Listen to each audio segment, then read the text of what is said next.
بسم اللہ الرحمن الرحیم۔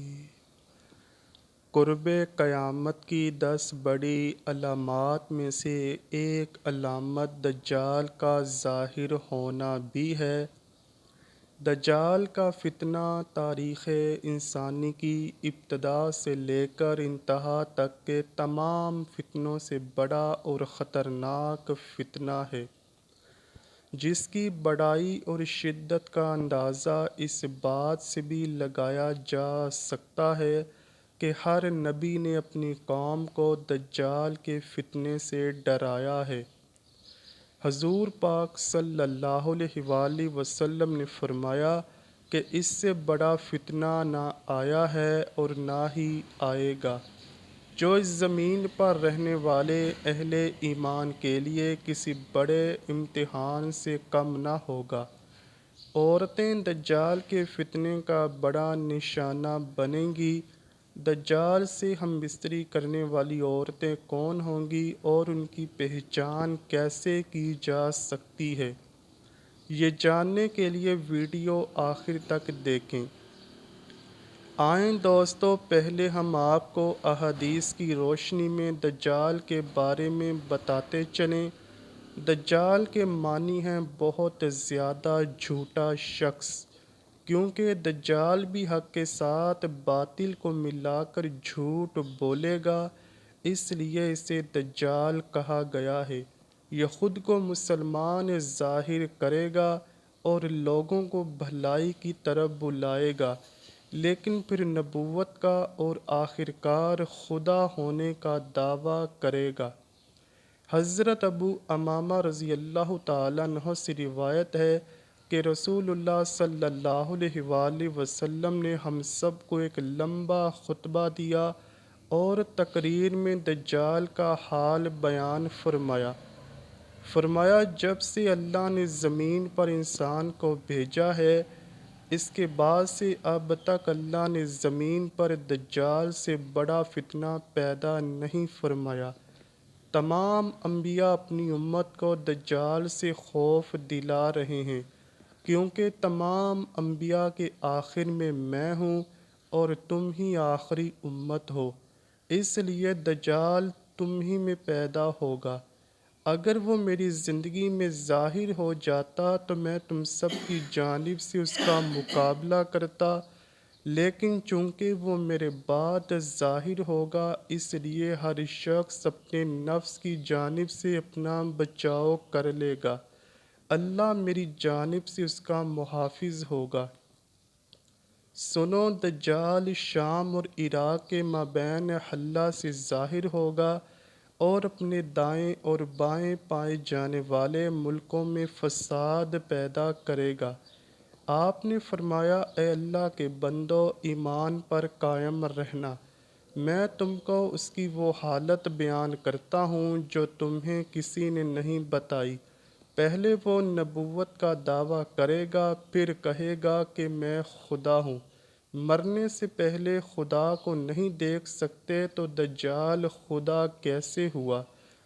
آپ صلی اللہ علیہ وآلہ وسلم نے فرمایا کہ دجال کانا ہوگا اور تمہارا خدا کانا نہیں، اور اس کی پیشانی پر کاف ر لکھا ہوگا، جسے ہر مومن عالم ہو یا جاہل سب پڑھ لیں گے۔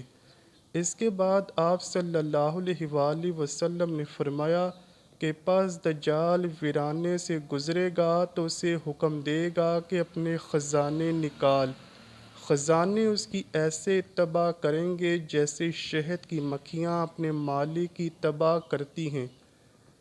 اس کے ساتھ جنت اور دوزخ بھی ہوں گے، لیکن حقیقت میں وہ جنت دوزخ ہوگی اور دوزخ جنت ہوگی۔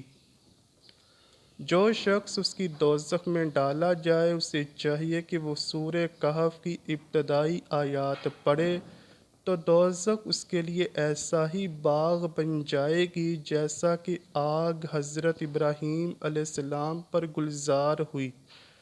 روایات کے مطابق اس کا ایک فتنہ یہ بھی ہوگا کہ وہ ایک شخص کو مار کر چیر کر 2 ٹکڑے کر دے گا، اور پھر کہے گا دیکھو اب میں اس بندے کو ملاتا ہوں، تو کیا اس کے بعد تم لوگ کسی اور کو خدا مانو گے؟ اللہ اس دجال کا فتنہ پورا کرنے کے لیے اس شخص کو دوبارہ زندہ کر دے گا۔ پھر دجال اس سے پوچھے گا کہ تیرا رب کون ہے؟ وہ شخص کہے گا کہ میرا رب اللہ ہے اور تو خدا کا دشمن دجال ہے۔ خدا کی قسم اب تو مجھے تیرے دجال ہونے کا یقین ہو گیا ہے۔ دجال کا ایک فتنہ یہ بھی ہوگا کہ دجال آسمان کو حکم دے گا تو وہ بارش برسائے گا، اور زمین کو حکم دے گا تو وہ زمین سبزہ اگائے گی۔ اس دن جانور خوب موٹے ہوں گے اور ان کے تھن دودھ سے بھرے ہوئے ہوں گے۔ سوائے مکہ اور مدینہ کے کوئی خطہ ایسا نہ ہوگا جہاں دجال نہ پہنچا ہوگا۔ مکہ اور مدینہ میں داخل ہونے کی کوشش پر فرشتے اسے ننگی تلواروں سے روکیں گے۔ جہاں تک تعلق اس بات کا ہے کہ عورتیں دجال کے فتنے کا سب سے زیادہ شکار ہوں گی، تو آپ کو بتاتے چلیں کہ دجال قوم یہود سے ہوگا، جس کی پیروکار عورتیں اور یہود ہی ہوں گے، جس سے معلوم ہوتا ہے کہ دجالی فتنے کا سب سے زیادہ شکار عورتیں ہی ہوں گی۔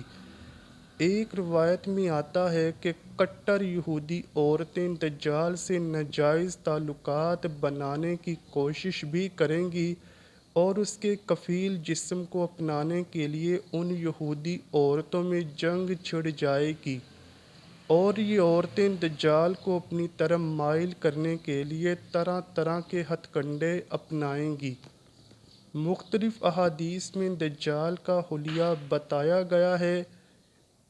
ان تمام کو سامنے رکھنے سے دجال کا جو حلیہ سامنے آتا ہے وہ یہ ہے کہ دجال ایک جوان مرد ہوگا، دراز قد اور ایک آنکھ سے کانا ہوگا، اور کانی آنکھ ایسی ہوگی جیسے پھولا ہوا انگور ہو، جبکہ اس کی ایک آنکھ خون آلود ہوگی۔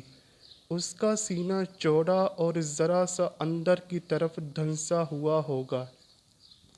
دجال کی پیشانی چوڑی ہوگی اور دونوں آنکھوں کے درمیان کافر یعنی کافر لکھا ہوگا، جسے ہر مسلمان پڑھ سکے گا، چاہے اسے پڑھنا آتا ہو یا نہ آتا ہو، اور اس کے بال گھنگریالے ہوں گے۔ اس کی جوانی کو دیکھ کر زیادہ عورتیں اس کی دیوانی ہو جائیں گی۔ اس کی سواری میں ایک بڑا گدھا ہوگا، اس کا ظہور شام اور عراق کے درمیان ہوگا، اور وہاں وہ رسالت کا دعویٰ کرے گا۔ اس کے بعد وہ اصفہان چلا جائے گا، جہاں اس کے ہمراہ 70,000 یہودی ہوں گے۔ وہ یہیں سے خدائی کا دعویٰ کر کے چاروں طرف فساد پیدا کرے گا، اور زمین کے مختلف مقامات کا گشت کر کے لوگوں سے خود کو خدا کہلوائے گا۔ خدا لوگوں کی آزمائش کے لیے اسے بڑے بڑے عجیب کام ظاہر کروائے گا، جس کی پیشانی پر کافر لکھا ہوگا، جس کی پہچان صرف اہل ایمان ہی کر سکتے ہیں۔ اس کے پاس ایک آگ ہوگی جو کہ وہ دوزخ سے تعمیر کرے گا، اور ایک باغ ہوگا جس کو وہ جنت کا نام دے گا، جو مخالفین کو آگ میں جبکہ موافقین کو جنت میں ڈالے گا۔ اس کے پاس کھانے پینے کی چیزوں کا ایک بڑا ذخیرہ ہوگا، جس کو چاہے گا دے گا، اور جو اس کے مخالف ہوگا وہ اس کو مذکورہ چیزیں نہیں دے گا۔ اس طرح کی بہت سی سزائیں مسلمانوں کو دے گا، لیکن اللہ کے فضل سے اللہ کی تسبیح مسلمانوں کو کھانے کا کام دے گی۔ روایات میں بتایا گیا ہے کہ دجال کے ظہور سے 2 سال قبل قحط رہ چکا ہوگا، اور تیسرے سال دوران قحط ہی اس کا ظہور ہوگا۔